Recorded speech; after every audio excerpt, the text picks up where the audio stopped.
I feel that if we start incorporating these things into our daily life, it will be easier when we have to go off grid, because we are planning on being there. This is Zote soap. It is a laundry soap. It's relatively inexpensive. It's a large bar. It comes in pink or white. There is zero difference in them from what I can tell. I have both. What I do now to use Zote soap in my wash machine, because I use the soap to make sure that there isn't anything in it that anyone's skin reacts to, that it is what it says it is, and which gets the clothes clean, which it does in my experience.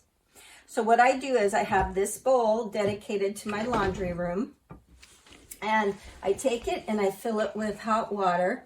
I put the bar of soap into the hot water, and it gets all squishy and has a lot come off. And then I just take it and go all around with my hands till I feel enough of the soap is in there.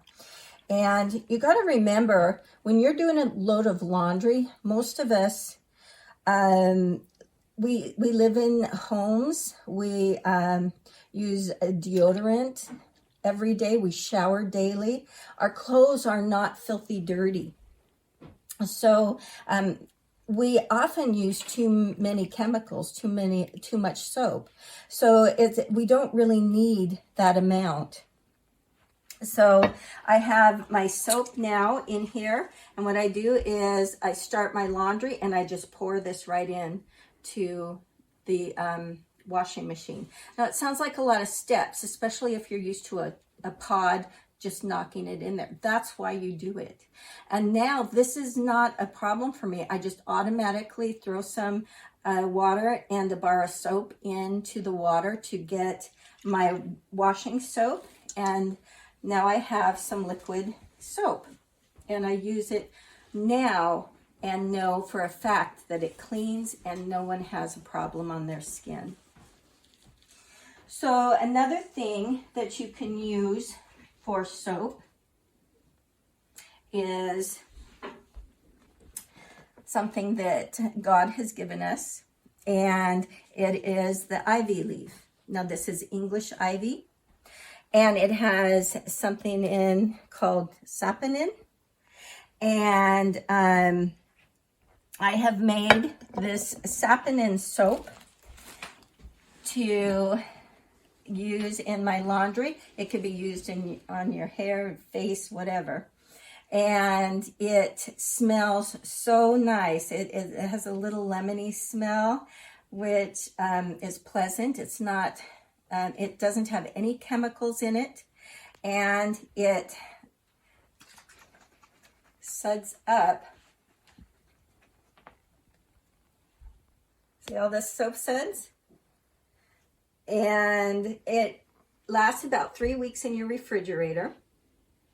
I'm at my 3-week mark, I think sometime this week, and it still smells really nice, and it still suds up very well. I have used this on my laundry. I used it on dark colors because of the green in the soap. But everything I've read, people say it does not tinge their whites or anything. If I were to use this on light colored clothing, I would run my wash machine, fill it up, and then put the amount I chose to in the water, not like I normally would put the soap on top of the dry clothes, then start the water and let the water come in. That way the soap is not concentrated on one spot on your light clothes, because I mean, there is a possibility that it could stain. Try it out for yourself. I will try it and see. But as far as being pleasant, non-chemical, and free, God has provided. And there are other things too that you can make soap out of. There are soap nuts out there. We don't grow, I don't think, the soap nut tree in our area, but if you do. Tell us how you make it. So you get about 80 of the 60 to 80. You can go 100 if you have small leaves of the ivy. And I wasn't sure. I identified my ivy. I moved into a house and I'm like, what were they thinking? They planted ivy. It was everywhere. I've been ripping ivy out and trying to kill it. I asked my husband to kill the plant. Well, he killed half of it. And then I found this and I'm like, the ivy stays and it's going to take over. But you pick 60 to 80. You can even go more if you want. And you of the leaves, and you wash them, and then you can rip them up, but I just use scissors and cut them up and you don't have to be small about it. It just like this. And then you put it in some water, and I will tell you where to get the exact recipe for it, on which channel that I found it. You put it in water and you cook it, and you leave it. Let's see, I made this 3 weeks ago. It's hard to recall everything, but you basically pull the saponin out of the ivy leaves, and then you let it set, and then they show putting it into a strainer and pushing with the spoon to get all of the liquid out of the ivy leaves.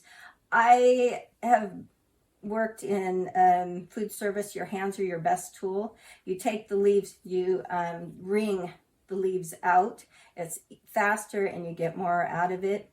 And then you discard the leaves, and then you refrigerate your soap.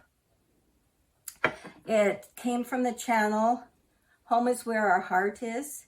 I came across it and it saved my ivy plant, but it's also a wonderful thing to have in your toolkit. This is a soap. You can use this on your body whenever. So then moving on, this is an antique soap cage, and I put some of the pink laundry soap in it. This is used by it. I think it originally came from the Amish. I've seen it used on some of their channels. It's used for dish soap. They use the bar, they put a dish soap bar in it, and then they swish it in their dishwater so they don't lose the bar, and it's basically the same thing as this principle. And where I had to have my hands in it, this you don't. So I plan on using this for laundry and getting another one. They have them stainless steel now, and getting another one for my kitchen, but this will be for the laundry. So instead of putting the bar in there, I would set this in and then do this, and that will get me my liquid laundry detergent. So that's a fun little thing to have. To be aware of new videos like this one, be sure to subscribe to the Preparing for the Time of Trouble channel. For more free videos and downloadable audio podcasts, as well as handouts, go to www.preparingforthetimeoftrouble.com.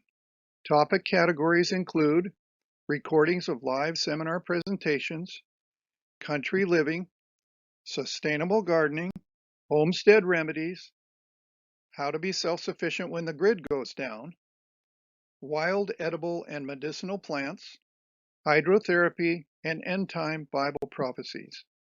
To take advantage of these free resources, go to preparingforthetimeoftrouble.com.